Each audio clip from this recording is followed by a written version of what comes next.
Dear students, today we should consider idioms with pair of words.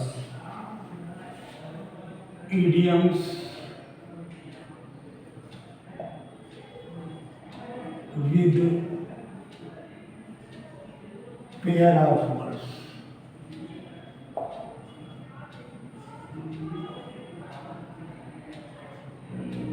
ऐसे idioms जो pair of words के साथ और इनको थ्रू ट्रिक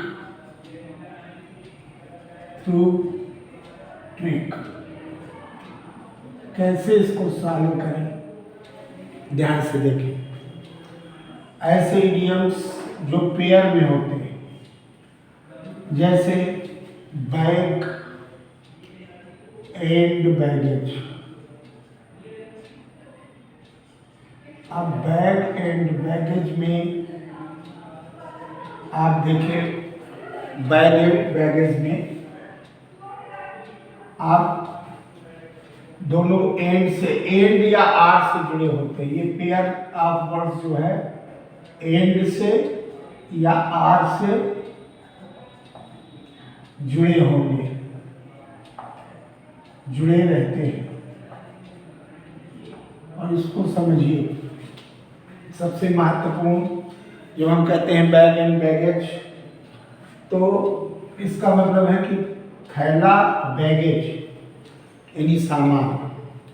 तो भाव निकला सब सामान के साथ, ये सब सामान के साथ। अब जैसे एंड से जुड़ा है टूथ एंड नेल। जैसे पहले बताया था कि इसका शाब्दिक अर्थ नहीं लेंगे, टूथ माने दांत, नेल माने नाखून। तो शाब्दिक अर्थ न लेकर के लाक्षणिक अर्थ लिया जाएगा। तो दांत और नाखून से इसका मतलब पूरी चेष्टा से, यानी विद फुल एफर्ट। इसका अर्थ हो गया with all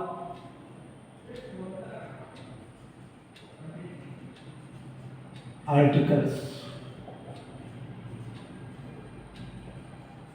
with all articles. इसमें हो गया कि पूरी चेष्टा से,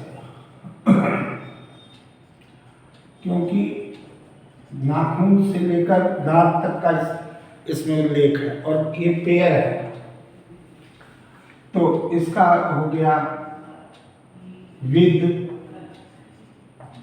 full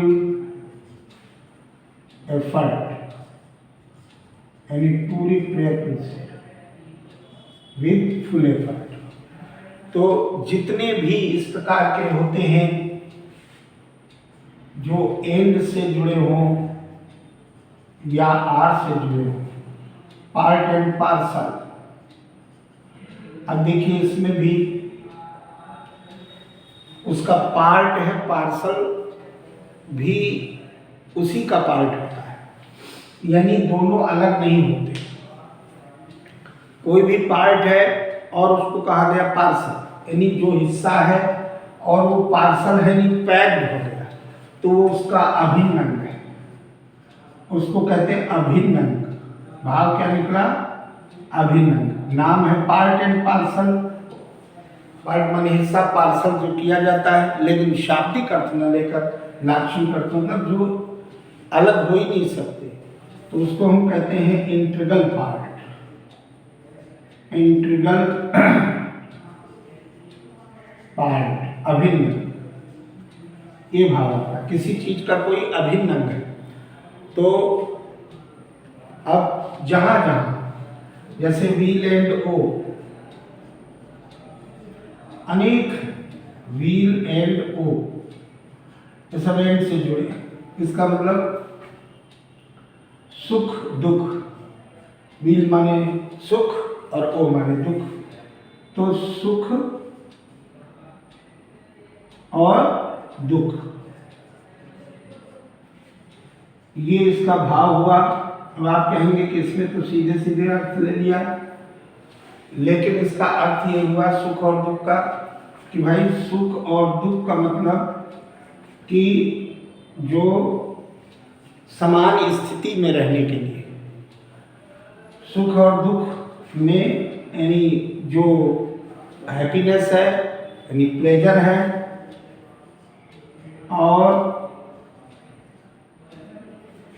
misery, pleasure and misery, दोनों में समान भाव रहने की बात आती है। प्लेजर एंड मिजरी दोनों में समान भाव रहने की, सुख और दुख में समान, ये भाव आया। तो जहां जहां आप, अब बहुत जगह आर आता है, जैसे मान लीजिए अभी तो एंड के पहले और देख लीजिए, काफी हो सकते हैं, फिट्स एंड स्टार्ट्स। अब इसका देखिए शाब्दिक अर्थ हुआ, फिट्स माने होता झटका, दौरे, स्टार्ट्स माने शुरुआत, शुरू करना। तो कोई चीज झटका दे और झटका दे दे के चले, तो ये शाब्दिक अर्थ न लेकर के लाक्षणिक अर्थ में लेंगे तो हम कहेंगे अनियमित, अनियमित हो, रेगुलर ना हो, जिसको हम कहते हैं इरेगुलर, जो रेगुलर ना हो, ये भाव ले आएंगे। जो चीज फिट्स, झटका दे यानी मूर्छा आ जाए, दौरा पड़ जाए और फिर स्टार्ट, फिर चले, तो दोनों में मतलब कोई एक जैसा नियम नहीं कि स्मूथली रन कर रही, तो वहां पर फिट्स एंड स्टार्ट्स की बात आती। बहुत से ऐसे किथ एंड किन, बाय लीव्स एंड बाउंड्स, सब इसी कैटेगरी में आते हैं। अब आर में जैसे कर दिया, तो आर में जैसे बहुत से आप लोग देखते रहते हैं जिसमें आर आता है, जैसे by hook, or by crook, by hook,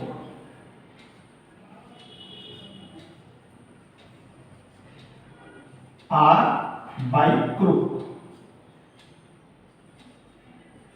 अब इसका भाव हुआ कि कोई भी तरीका अपनाया जाए, हर तरीके से, कोई भी तरीका, उसमें आपको कोई एक तरीका नहीं, सभी प्रकार से, चाहे हुक हो और चाहे क्रुक। तो ये जो भाव आ रहा by hook, or by crook, यानी कि इसमें पॉजिटिव नेगेटिव चाहे जैसे हो, कुछ भी करना पड़े, किसी भी तरीके से, किसी भी तरीके से। अब इसका मतलब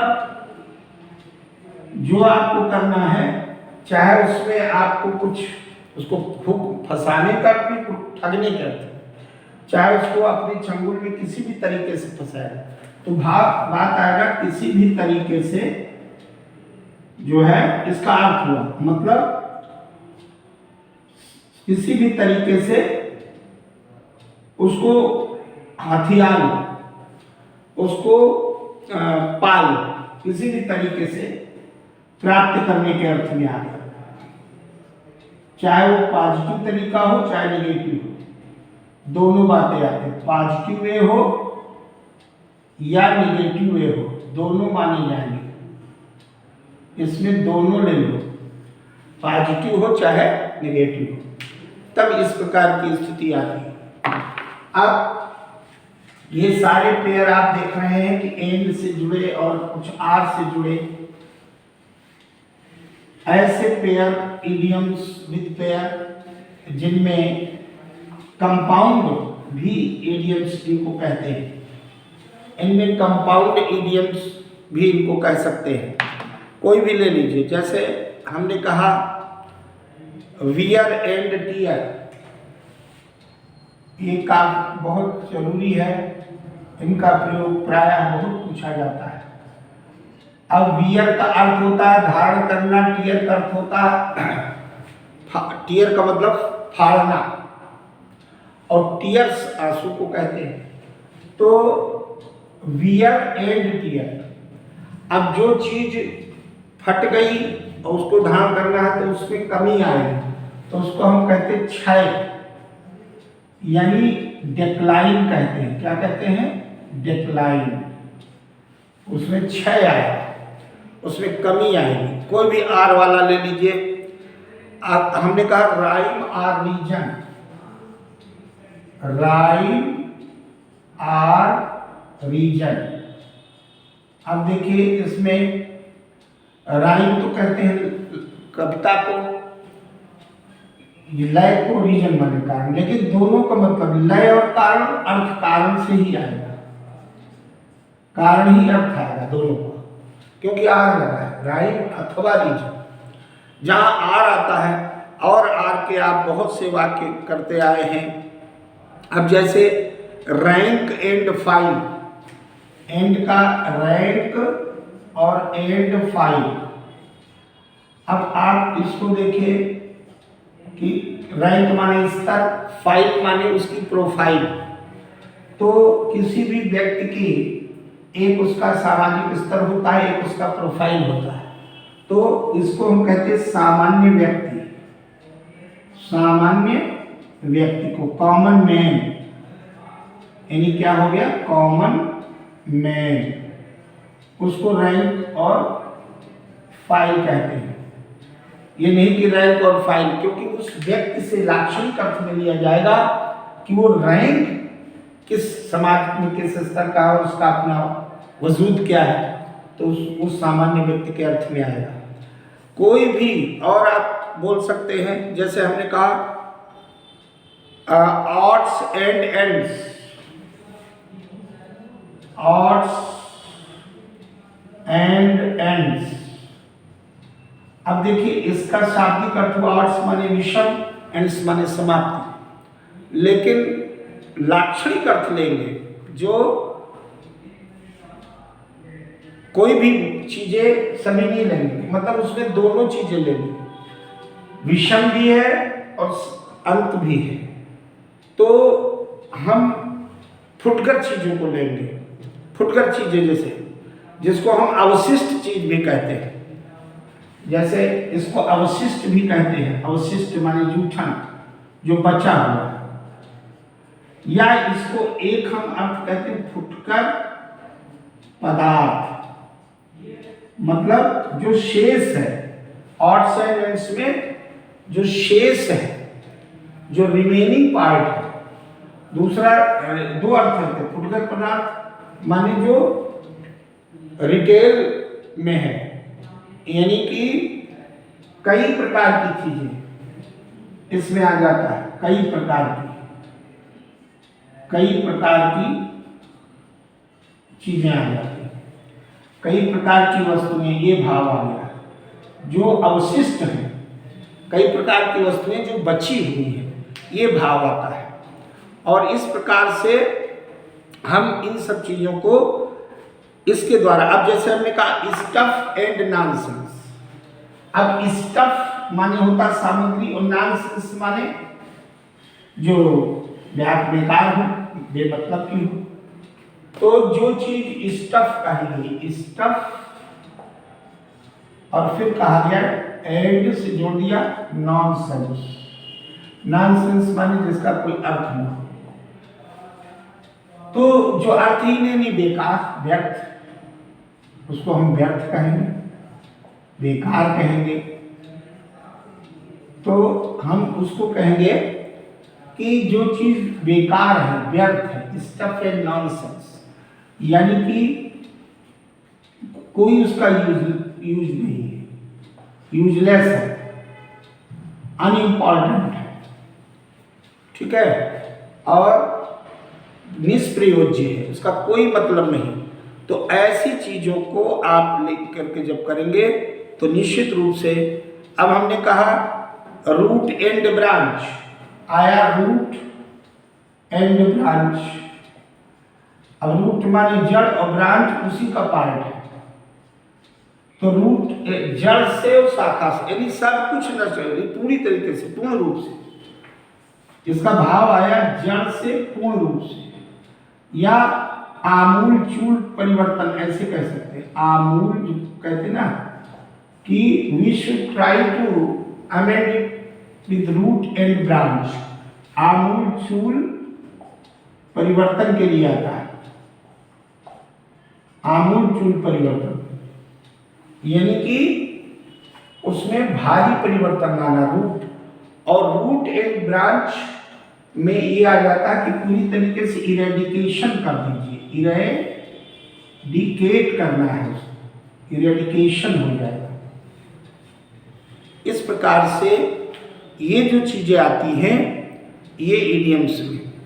अब जैसे फ्रेजेज में आज हम चर्चा करेंगे ब्रिंग की। फ्रेजेज में जैसे आप लोग चर्चा करते हैं उसी चर्चा को आगे बढ़ाते हुए फ्रेजेज में आप लोग नोट करें। जैसे कहते हैं कि फ्रेजेज में ब्रिंग अबाउट। अब मान लीजिए आपने कहा ब्रिंग अबाउट, तो ब्रिंग अबाउट का मतलब कैसे लॉजिकली लेंगे आप। अब फ्रेजल में हम लोग कुछ देख रहे हैं, क्योंकि इडियम्स और फ्रेजेस आप रट नहीं सकते और वाक्य में दिया जाएगा विद ऑप्शन, तो आप आसानी से ट्रिक के द्वारा कर सकते हैं। जैसे ब्रिंग अबाउट। अब देखिए ब्रिंग माने लाना और ये प्रीपोजिशन हो गया, तो जब ये जुड़ता है ये फ्रेजल वर्ब में, तो इसका कितना बड़ा महत्व अलग अलग प्रीपोजिशन से अलग अलग निकलता है। क्रिया सेम रहती, वर्ब सेम रहता। अब हमने कहा ब्रिंग अबाउट, तो इसका मतलब लाए और अबाउट। अबाउट का शाब्दिक अर्थ होता है बारे में, विषय में। तो जिसके बारे में कुछ लाए यानी उसकी जिम्मेदारी तय कर दी, जिसके बारे में कुछ लाए तो उसको कहते हैं उत्तरदायी होना।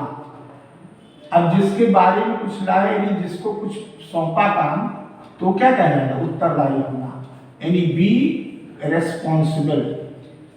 क्या अर्थ आया? बी रिस्पॉन्सिबल यानी उत्तरदायी होना। अब जैसे ब्रिंग है और ब्रिंग के साथ हम लोगों ने प्रीपोजिशन लगा दिया डाउन। अब लाए और डाउन नेगेटिव हो गया यानी उसको घटा दिया, तो क्या अर्थ निकला? कम करना या कम होना, तो उसको कहते हैं रिड्यूस, इंग्लिश में कहते हैं रिड्यूस। और सब में ब्रिंग। अब ब्रिंग फोर्थ, इसको देखिए ब्रिंग और फोर्थ, इसमें आप देखें कि ब्रिंग माने लाना, फोर्थ माने सामने। तो किसी चीज को प्रकाशित करना, आप उसको सामने लाएंगे तो ब्रिंग फोर्थ मतलब प्रकट करेंगे, तो उत्पन्न करेंगे, प्रकट करेंगे, उत्पन्न करना। ठीक है, प्रकट करना भी कर सकते हो। तो यहां पर भाव आया कि आपने उसको प्रकट किया, यानी टू प्रोड्यूस, ये भाव आ गया। भाव के अनुसार जहां जहां बदलता जाए। अब ब्रिंग होम, ब्रिंग होम। अब देखिए इसका शाब्दिक अर्थ है घर लाना, लेकिन लाक्षणिक अर्थ लेंगे। यहां पर आप देख रहे हैं कभी कभी प्रीपोजिशन के अलावा नाउन भी आ जाता है फ्रेजल वर्ब में। तो ब्रिंग होम, घर लाना। अब घर लाना का मतलब है कि उसके मन में उसको बिठा देना, मन यानी समझा देना, उसको समझा देना किसी चीज को ब्रिंग होम करना, यानी कि to make understand, to make understand, किसी को उसके घर कर देना, अर्थात उसके मन में जमा देना, बिठा देना। ऐसे ही सब होता चला जाता है जिसमें जिसमें आप लगे। अब ब्रिंग और इन, अब देखिए ब्रिंग किया और इन प्रीपोजिशन लगाया, तो ब्रिंग इन का मतलब है लाना, और इन माने में। अब में अंदर स्थिर अवस्था में इन आता है, यानी हमेशा के लिए उसको लाभ पहुंचा दिया, यानी गेन करना, उसको जैसे लाभ पहुंचाना। क्या अर्थ होगा? लाभ पहुंचाना, ये अर्थ है। तो टू मेक प्रॉफिट, ये अर्थ हो गया। जहां जहां जो आप लेंगे। अब ब्रिंग है, ब्रिंग के साथ साथ आउट कर दिया, ध्यान से देखें और इसको नोट करते जाएं। और use in your own sentences, the more you try to use in your own sentences, the more you gain. Bring out, अब ब्रिंग आउट का मतलब होता है कि लाए और आउट कर दिया, यानी उसको प्रकाशित करना। भाव आया प्रकाशित करना, ये भाव आ गया, यानी उसको छिपाया नहीं, उसको प्रकाशित कर दिया, तो पब्लिश कर दिया, उसको कहते हैं पब्लिश करना। भाव आया पब्लिश करना। इसी प्रकार से जितने भी आप ब्रिंग राउंड, लाए, राउंड माने चारों ओर, तो भाव क्या निकला कि उसको ब्रिंग राउंड यानी ला करके और उसको चारों तरफ से ठीक किया, तो अर्थ क्या निकला? सुधारना, टू अमेंड, टू इम्प्रूव, उसमें इम्प्रूव करना, टू इम्प्रूव, ये भाव आ गया। ऐसे ही कोई शब्द आए और ब्रिंग अप, ब्रिंग अप का मतलब पालन पोषण करना। ब्रिंग और अप, अप का मतलब पॉजिटिव सेंस, ला करके उसको उन्नत किया, तो उन्नत के भाव में ब्रिंग अप आता है और अर्थ हो जाता है पालन पोषण करना। जैसे ब्रिंग का ब्रिंग अप, अब ब्रिंग लगाया और अब जोड़ दिया, ला के उन्नत किया उसको और पुष्पित पल्लवित करने के लिए, और आपने उसको खाद पानी डाला किसी चीज को, तो हम क्या करेंगे? भाव आएगा पालन करना, पालन पोषण करना, ये भाव आ गया, यानी उसको और अच्छा बनाना। तो हम क्या इंग्लिश में उसको क्या कहते हैं? Bring up. अब ये भाव आ गया कि जैसे पढ़ा करके, ट्रेनिंग दे करके बच्चों को पालन पोषण करना है, through education,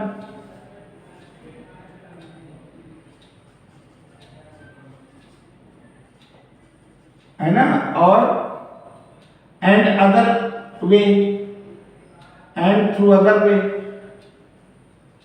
through other way, to nourish, nourish का मतलब उसका पालन पोषण करना, ठीक है, ये भाव आता है। इसका ज्यादा से ज्यादा आप लोग अपने अपने वाक्यों में प्रयोग करें और निश्चित रूप से ये आपको पूरी तरीके से it will be inculcated in your mind forever. Thank you very much.